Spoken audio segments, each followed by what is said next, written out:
문재인 후보의 거짓말 시리즈는 벌써 6대 거짓말이라는 이름으로 회자되고 있습니다.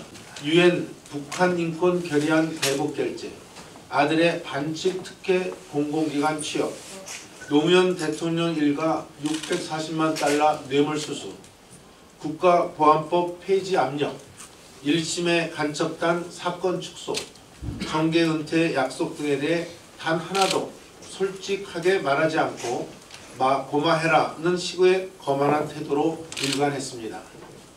송민순 전 외교부 장관이 밝힌 유엔 북한 인권 결의안 김정일 결재 사건은 이번 대선 전에 반드시 진실이 밝혀져야 합니다. 대한민국의 외교 안보 정책 최고 의사 결정을 북한에 물어보고 결정했다는 사실은 어떤 경우에도 용납할 수 없는 국기문란입니다. 출처도 불분명하고 내용조차 자신들에게 유리한 것만 보여주는 정체불명의 자료를 공개했는데 오히려 대북 결재 의혹을 더 키우는 황당한 반박이었다고 생각합니다. 문 후보는 어제 더 나아가 이 의혹 제기를 이미 터무니없는 사실로 밝혀진 제2의 NLL 사건이라고 주장했는데 이는 명백한 사실 왜곡이자 허위 사실 유포에 해당할 수 있습니다.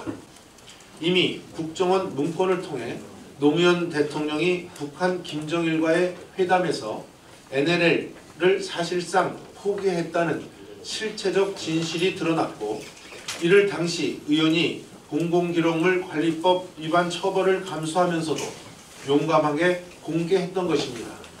문재인 후보는 절차적 문제와 실체적 진실을 거꾸로 뒤집어 터무니없는 사실 왜곡을 하고 있습니다. 어제 TV토론은 안철수를 후보를 찍으면 박지원 상황된다는 말이 거듭 확인되는 계기였다고 생각합니다. 박지원 대표가 정업 유세에서 안철수 후보가 대통령이 되면 나는 초대 평양 대사가 되고 유송혁 의원은 장관이 된다. 대통령 인사권을 본인이 쥐고 있는 것처럼 행세한 것은 그 자체가 상황이 된다는 뜻이 아니겠습니까?